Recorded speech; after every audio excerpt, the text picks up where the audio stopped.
안녕하세요. 발로 뛰는 부동산의 주영씨입니다. 오늘은 주택 플래닝 사례를 소개해 주신다고 하셨는데요. 네네. 어떤 내용인지 간략하게 소개해 주실까요? 예, 오늘 이제 주택 플래닝에 가장 필요하신 분들이라고 생각을 합니다. 이제 은퇴자분들의 주택 플래닝에 대해서 말씀드릴 건데요. 오늘 소개하실 분은 2019년도에 퇴사하시고 2020년 1월에 저희하고 상담을 통해서 모든 이제 자산을 리모델링을 했던 케이스입니다. 그래서 집도 좀 축소해서 이사를 하고, 그리고 남는 자금으로 임대소득을 받아서 월 생활비를 좀 더 보태는, 국민연금만으로도 아무래도 생활이 어렵기 때문에 이러한 사례자들이 되게 많아요. 이런 것들 필요하신 분들이 많은데, 오늘 이제 50대 이후에 은퇴를 앞두셨거나 좀 걱정이 많이 되시는 분들은 오늘 사례를 잘 들어보시면 아마도 이런 방법도 있구나라는 걸 생각해 보실 수 있을 것 같습니다. 뭐 거창하게 크게 성공 수익을 얻었다 이런 것보다는 내 재산을 어떻게 효율적으로 변동을 줄 것인가, 이런 부분에 대한 고민을 좀 해결해 줄 수 있는 사례라고 판단을 해서 직접 양해를 구하고 이분 사례를 여러분들에게 전달해 드립니다. 네, 그러면 이분의 주택 플래닝 받기 전 자산 상황은 어떠했나요? 예, 이분 같은 경우는 서울 마포에 39평형 아파트 리모델링을 앞두고 있는 아파트를 가지고 계셨습니다. 마포 상당히 굉장히 지역이기도 하고요. 좀 오래됐지만 잘 거주 환경과 또 직주 근접이 좋은 곳이다 보니까 되게 오랫동안 살면서 이 집을 갖고 있었던 거고요. 대출 없이 집 한 채 갖고 계셨고, 이 집을 매각을 해서 이제 운영을 하게 됐는데요. 자산 현황을 보면 이제 이 집을 매각을 하고 최종 소득 양도소득세나 기타 모든 걸 감안해서 최종 떨어지는 게 12억 원의 현금으로 이제 맞추게 되었습니다. 그리고 예금 자산으로 1억을 갖고 계셨고요. 총 13억 원의 자산으로 이제 내 주거도 좀 해결을 하고 월 소득도 늘릴 수 있는 방법을 찾은 분이고요. 이분은 공기업에 다니셔가지고 퇴사하실 때 이미 자녀분도 직장 생활을 하고 있을 정도로 크게 걱정 없이 은퇴를 준비할 수 있는 상황이었지만, 자녀 결혼 자금은 좀 필요한 그런 상황인 분이었습니다. 그래서 최종적으로 자녀 예비 자금은 1억 원을 제하더라도 12억 원의 자금으로 주택 플래닝을 필요했던 분이라고 보시면 될 것 같습니다. 네, 그러면 13억 자산으로 주거와 투자 어떻게 주택 플래닝으로 해결했는지 궁금한데요.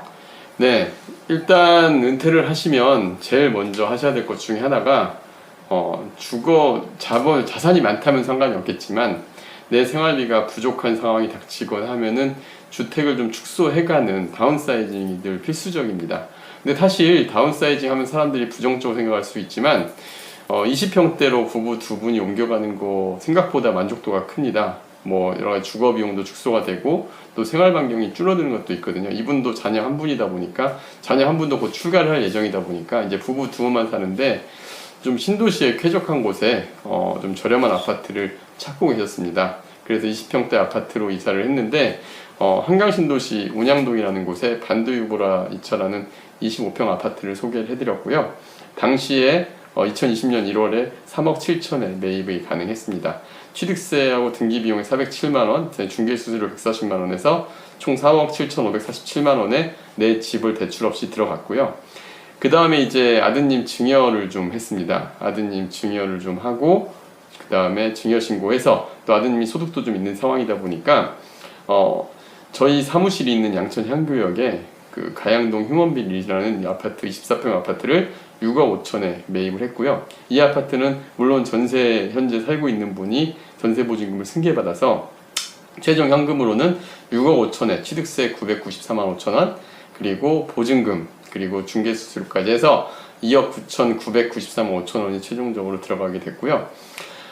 총 이제 주택 쪽으로 투자 및 주거 관련 총 소요 비용이 6억 7,541만 5천 원 정도가 들어가서 집을 투자한 케이스고요. 그 다음에 이제 자녀 명의로 갖고 부부 명의로 갖고 세대 분리를 했기 때문에 1가구 1주택이 되겠죠. 그 다음에 주택임대 사업을 통해서 강서 등촌동에 그 오피스텔 하나를 매입을 했습니다. 2억 9천에 취득세 200만 1천원이 들어갔고요.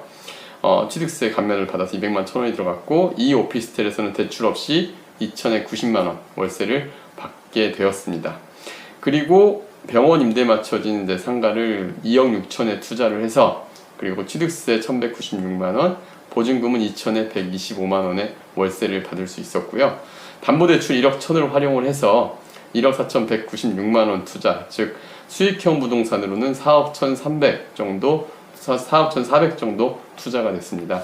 이렇게 하면 총 실제 투자금이 주거용하고 차익용 아파트로 6억 7,500, 그 다음에 임대 수익형으로 4억 1,400, 그래서 현금도 2억 1천 정도 남으면서 자녀 결혼 자금하고 또 자녀 결혼까지 완료되면 반보증부 월세로 전환한다든가 이런 현금도 좀 유용하게 운영할 수 있는 방안으로 해서 최종적으로 본다 그러면은 약 한 11억 정도 총 투자해서 주거와 임대소득까지 해결하게 되었습니다.